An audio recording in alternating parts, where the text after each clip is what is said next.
Hello kids, I am teacher Tita, your English 4 teacher. Before anything else, let's have first our opening prayer. Hands together and feel the presence of the Lord. Thank you, God, for this new day in my school to work and pray. Please be with me all day long in every story, game, and song. May all the happy things we do make you, our Father, happy too. Amen.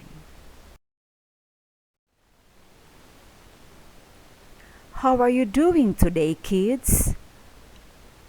I hope you're doing fine. Before we start our lesson, let's have some class rules. Number 1, focus on the video. Number 2, listen attentively. And number 3, participate actively. Let's set the ball rolling. Hello learners! Welcome to the exciting world of English for the first quarter, Module 4.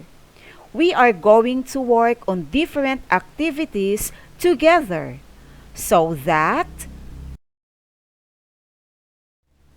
at the end of the video lesson, you should be able to identify various text types according to structure, purpose and language features, problem and solution, description, procedural sequence.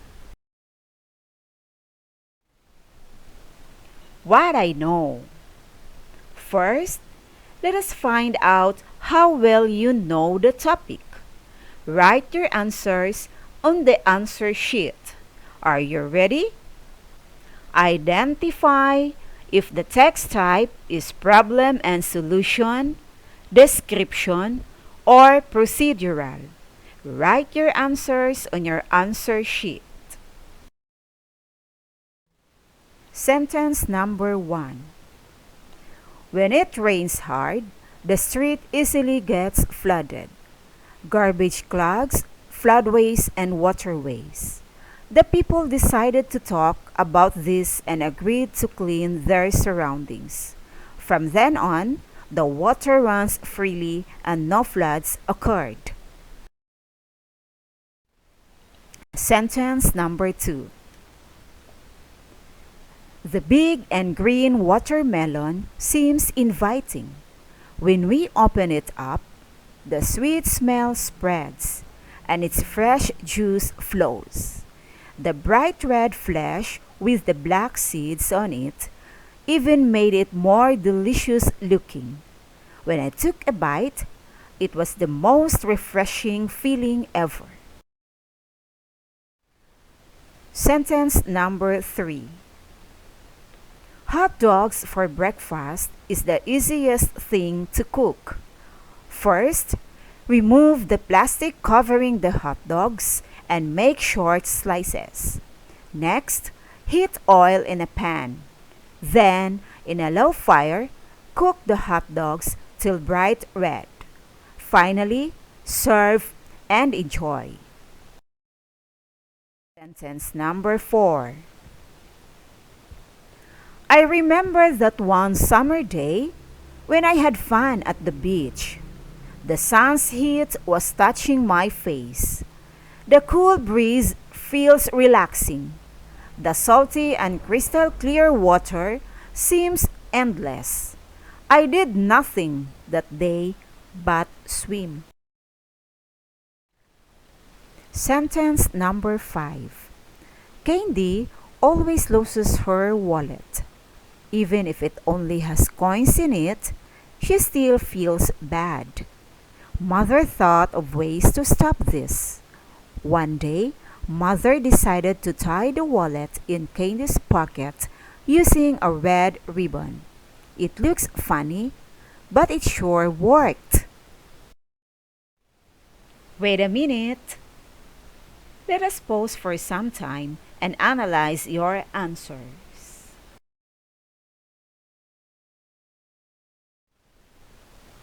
Were your answers like this? Number 1, problem and solution. Number 2, description. Number 3, procedural. Number 4, description. And number 5, problem and solution.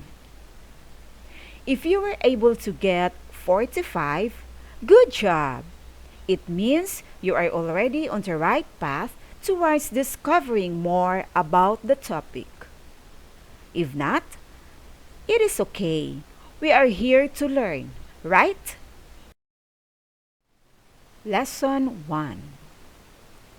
Identify various text types according to structure, purpose, and language features, problem and solution, description, procedural sequence. Authors or writers write different texts because they want to tell you something. How they write the text affects how we understand it. They follow a certain structure, purpose, and language features to deliver their message effectively. Being able to effectively identify various text types signals our brain to read the text in a certain way. It helps us understand what is important in the text. Authors usually organize their text so that readers can see what is important or not. This module provides you with fun activities and exercises for you to be able to effectively identify various text types according to structure, purpose, and language features, problem and solution, description, procedural sequence. What's in? Before you explore more about this topic, let us have a quick review of the topic discussed in the previous module. Can you still remember it? Note significant details of various text types and try to remember the important details from the text. Government seeks support for vegan in Wonder Cities competition. Manila, Philippines. The government today called on Filipinos around the world to support the bid of Vegan City in northern Ilocos Sur to become one of the world's new 7 wonder cities.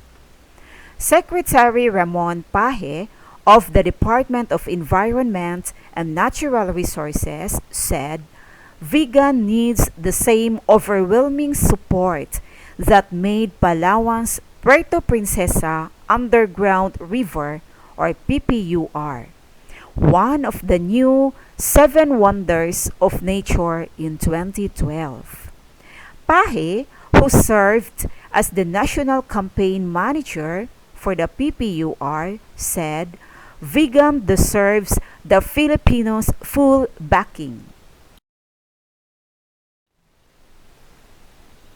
It has been wonderfully preserved as one of the few Hispanic towns in the country with structures intact due to best practices in management, governance, stakeholder involvement, and awareness on cultural heritage, Paje added.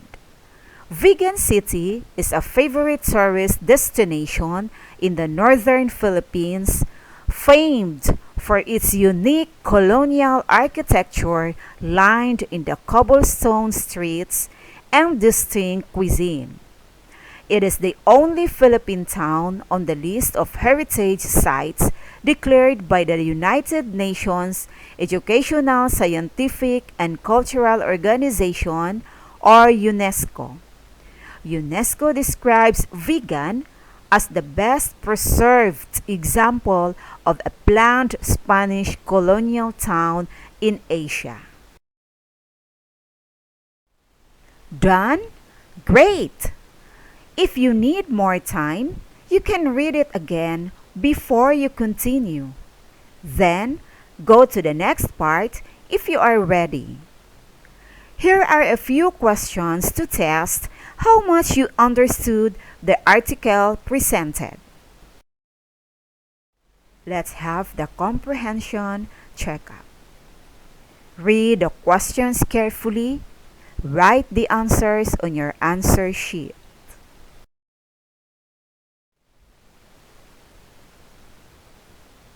Number 1. What tourist attraction became one of the new 7 wonders of nature in 2012? Number 2. Why is the government calling on Filipinos around the world? Number 3. Why is Vegan City considered as wonderfully preserved? Number 4. What could be seen in Vegan City? And number 5. How will you be able to show that you care for our culture and traditions? Was it difficult to answer questions 1, 2, 3, and 4? If yes, it means that you were not able to take down important details from the text. If no, then you know what details from the text matter. Let us now check your answer. For number 1, we have Palawan's Puerto Princesa Underground River or PPUR. Number 2, to support the bid of Vegan City of Northern Ilocos Sur to become one of the world's new 7 wonder cities. Number 3, structures are intact. Number 4, unique colonial architecture lined by cobblestone streets and distinct cuisine. And number 5, you can show it in many ways. Be proud of it, learn it, teach it to other people, or any similar answers are accepted. If you were able to get 4 to 5, nicely done. You were more than ready to learn a new lesson. 3 and below, uh-oh, you might want to take a peek again at our previous module. Here are a few reminders.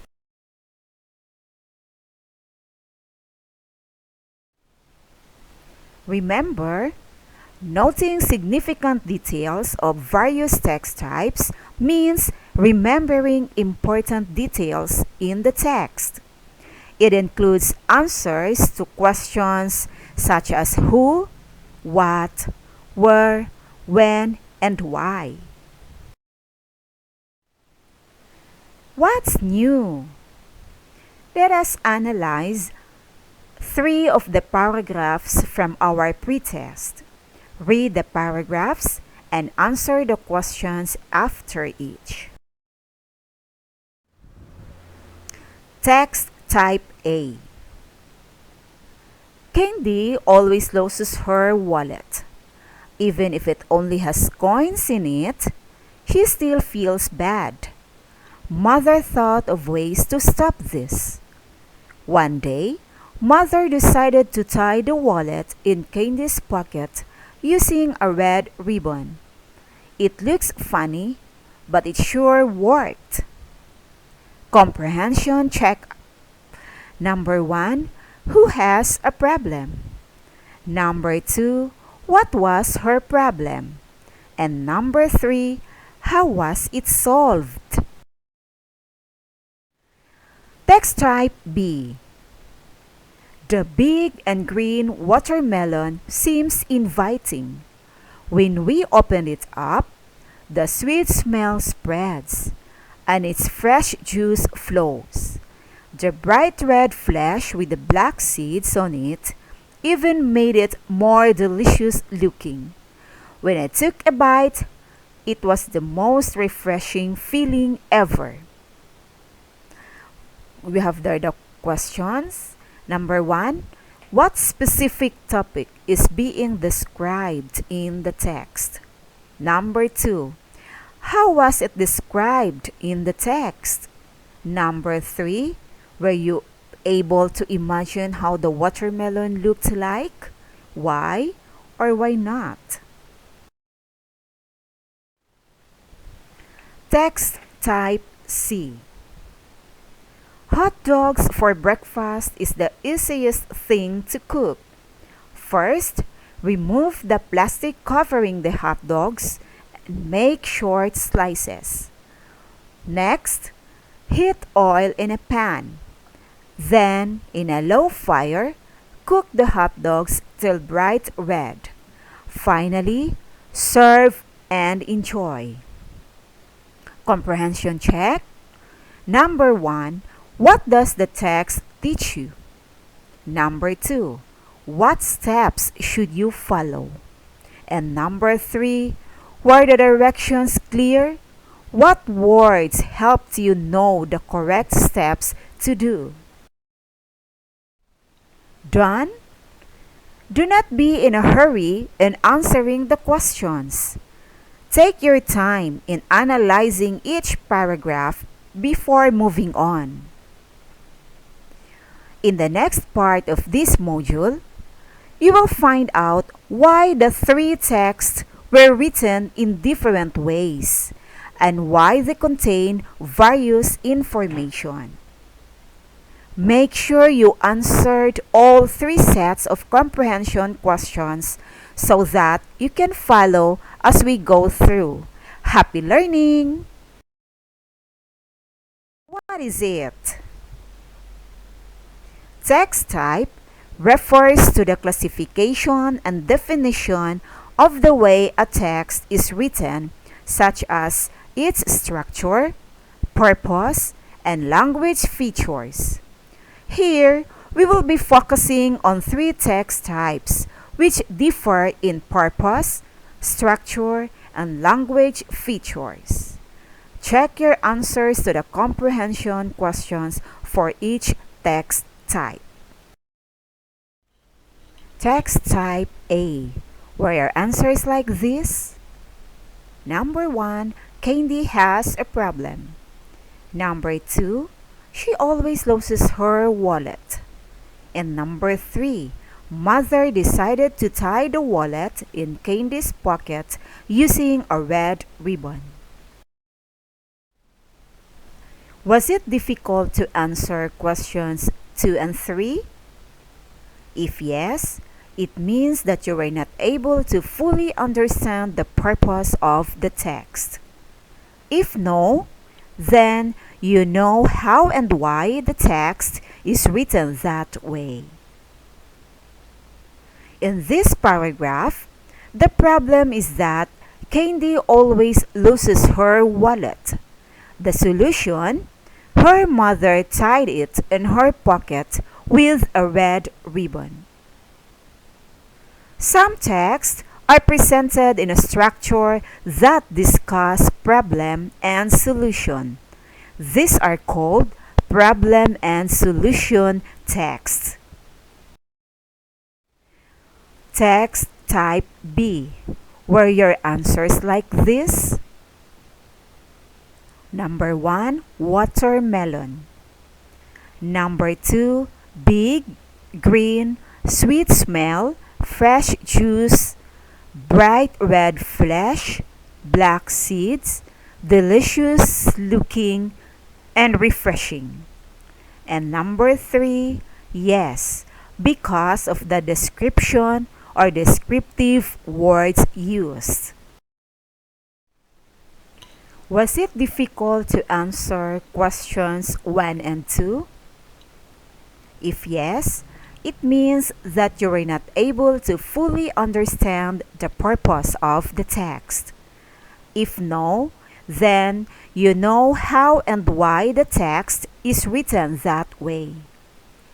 In this paragraph, The descriptive words big, green, sweet smell, fresh juice, bright red flesh, black seeds, delicious looking, and refreshing were used for you to imagine how the watermelon looks like. Some texts give specific characteristics or features like size, shape, location, and color. Details are provided to help the reader visualize, imagine, or form a picture in the mind about the topic. Descriptive text is written to describe an object, person, place, event, or idea. Here is how it usually written. You have the basic structure of a descriptive text. You have opening statement, introducing the subject, what specific topic, person, idea, or thing will be described or explained. Body, characteristic or special features that are important to remember or understand about the topic being described. And the concluding statement, it is a brief summary of the text. Text type C. Were your answers like this? Number 1, how to cook hot dogs. Number 2, first, remove the plastic covering the hot dogs and make short slices. Next, heat oil in a pan. Then, in a low fire, cook the hot dogs till bright red. Finally, serve and enjoy. And number 3, yes. First, next, then, finally. Was it difficult to answer questions 1 and 2? If yes, it means that you were not able to fully understand the type of text presented. If no, then you know what type of information and how it was presented. In this paragraph, you were taught how to cook hot dogs for breakfast by following the 4-step direction. Signal words first, next, then, and finally give clues which should come first, and so on. Another text type tells the procedure, directions, or steps on how to do something. Example, number 1, recipe or steps in cooking. Number 2, steps in solving word problems. Number 3, dance steps. Number 4, creating crafts. Number 5, going to places. It makes use of the signal words first, next, then, finally. This text type is called procedural or sequence text. Here is how it is usually written. You have the introduction, the brief overview of what is to be taught. The body, which is steps, procedure, or direction on how to do something. And the conclusion, brief summary, encouragement for the reader to try.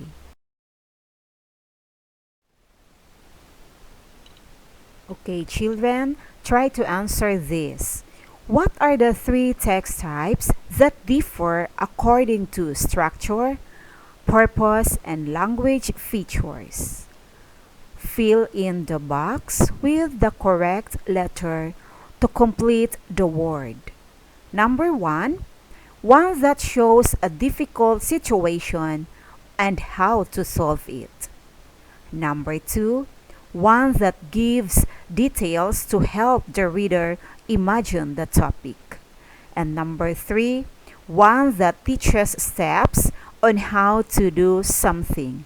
I will give you 5 seconds to answer. Now, let's check your answer. Number 1, we have problem solution. Number 2, we have descriptive. And number 3, procedural.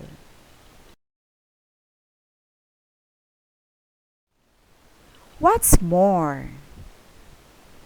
A. Is it or not? Read and analyze the given text. Answer the question with yes or no. Number 1. Elton is having a hard time solving his math homework. Luckily, his sister is sitting across the room. Sister, can you help me with my homework? Elton said. His sister said yes, and they were able to solve the problem together. Question. Is this a problem and solution text type? 1, 2, 3. Yes. Is your answer correct? Now let's proceed to number 2. I have a puppy named Bamba. It is chubby and fluffy, like a pillow. Its fine fur is smooth and grayish. Bamba has a pair of round, sparkling eyes. It loves to run along and roll on the grass. We play all day and have lots of fun. Question. Is this a descriptive text type? 1, 2, 3, go. The answer is yes. Is your answer correct? Now let's proceed to number 3. Are you thinking of a healthy breakfast? Try sunny side up. First, heat oil in a pan. Next, break an egg and pour contents in the pan. Add salt to taste. Then, wait till the egg white is cooked well. Finally, remove from the pan and serve the egg while it's hot. Question. Is this a procedural text type? 1, 2, 3, go. The answer is yes. Is your answer correct? Very good. Now let's proceed to B. Which one? Read and understand the given text. Identify the text type and write problem and solution, description, or procedural on your answer sheet. Number 1. Helping at home makes our parents happy. Washing the dishes, for example, is easy. First, remove leftovers from the plates. Next, clean the glasses with a sponge and dishwashing liquid. Then, in the same manner, clean the plates, spoons, and forks. Finally, rinse with water and let dry. 3, 2, 1. The answer is procedural. Very good.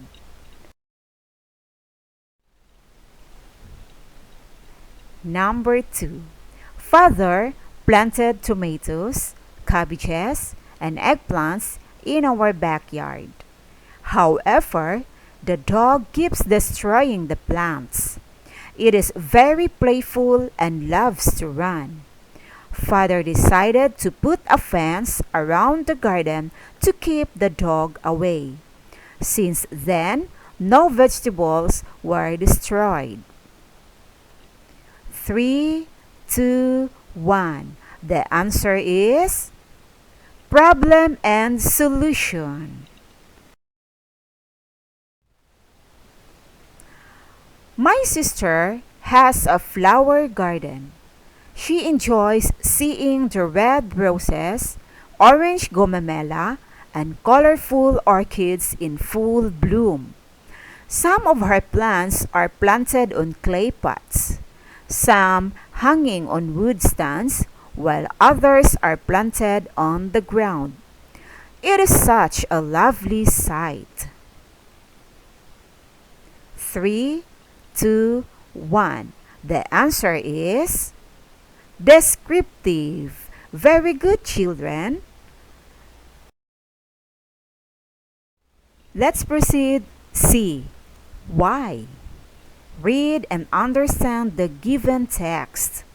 Identify the text type by analyzing its purpose. Write the letter of the correct answer from the choices inside the box. A. One that shows a difficult situation and how to solve it. B. One that gives details to help the reader imagine the topic. And letter C. One that teaches steps on how to do something. Example: the little butterfly is lost. Suddenly, it began to rain. It looked for a shade to hide. Another butterfly is hiding there, too. They talked for a while and found out they are neighbors. When the rain stopped, the two butterflies flew home together. The answer there is letter A. The text tells the problem of the lost butterfly and how it found its home with the help of a neighbor. Note, this is not included in the answer. So write the letter only. Begin here. Number 1. I don't know where to put the papers scattered in the room. I do not need them anymore. Suddenly, I had an idea.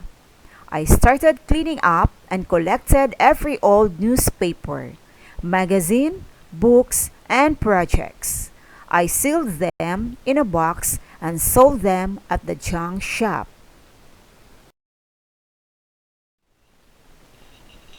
Number 2. My mother is the kindest person I know. Her bright eyes seem to tell me that everything is going to be okay. She always has a smile painted on her face. Her warm hands make me feel loved and secured. Her image is painted in my mind. Number 3. Properly turning off your laptop helps it stay in good condition. First, close all running applications. Next, click the Windows button. Then, point the arrow on the power button and select Shut Down. Finally, wait for the screen to power off before closing. Now, let's check your answer. For number 1, the answer is letter A, one that shows a difficult situation and how to solve it. And number 2, the answer is letter B, one that gives details to help the reader imagine the topic. And number 3, the answer is letter C, one that teaches steps on how to do something.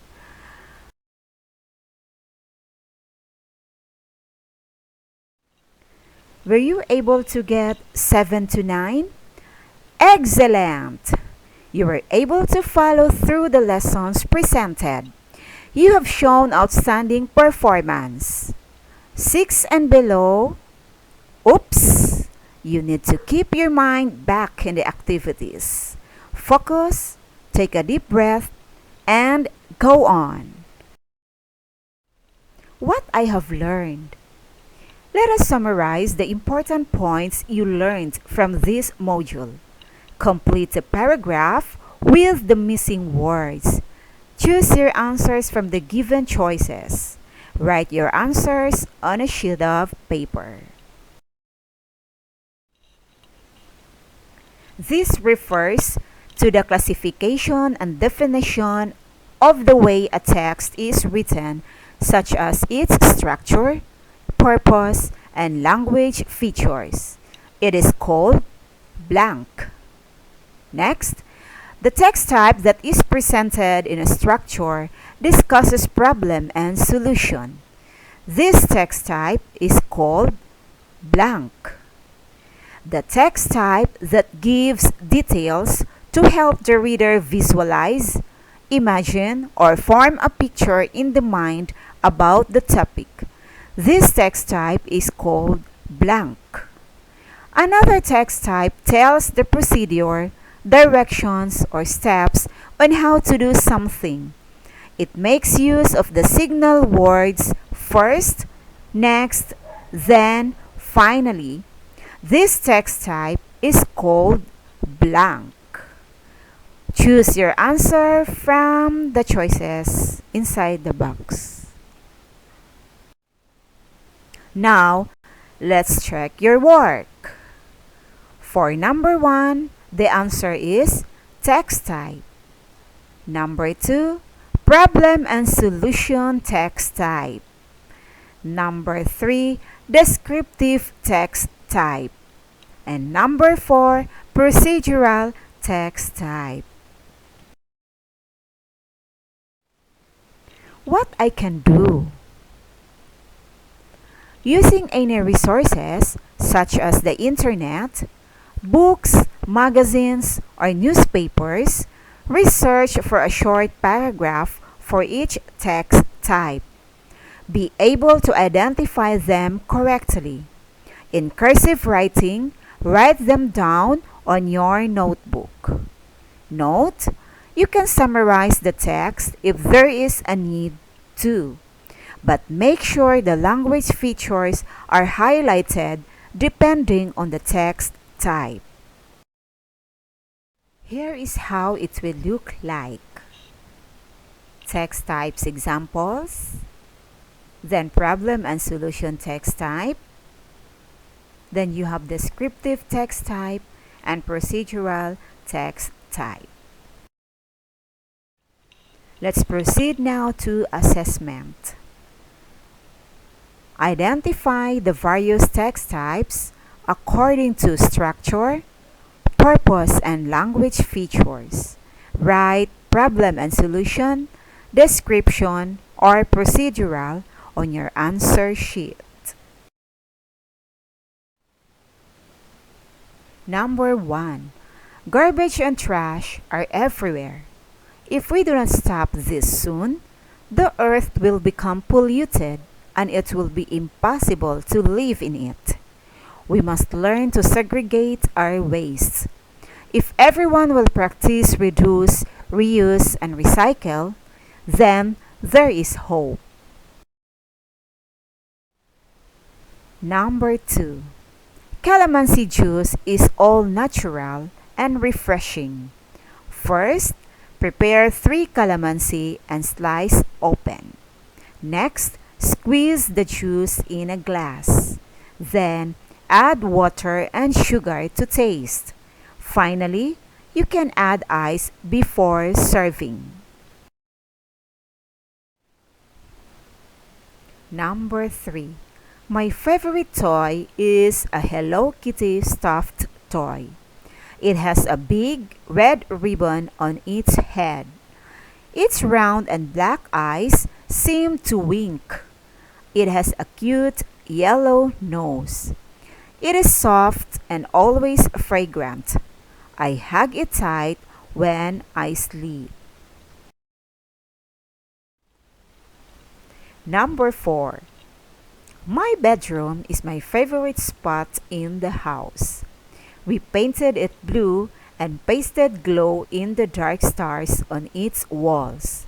From its ceiling hang round balls with dim yellow lights. It feels comfortable and relaxing to stay here. Number 5. Are you feeling hungry and want to prepare something easy? Why not cook instant noodles? First, boil water in a pan and put the noodles. Next, when noodles are soft, drain water. Then, on a plate, prepare seasoning and other special ingredients. Finally, mix cooked noodles with prepared seasoning. Enjoy! Number 6. I need to buy new shoes. I know mother cannot give me money because we only have enough. I decided to run errands for other people like cleaning the lawn, throwing the garbage, and feeding the dogs.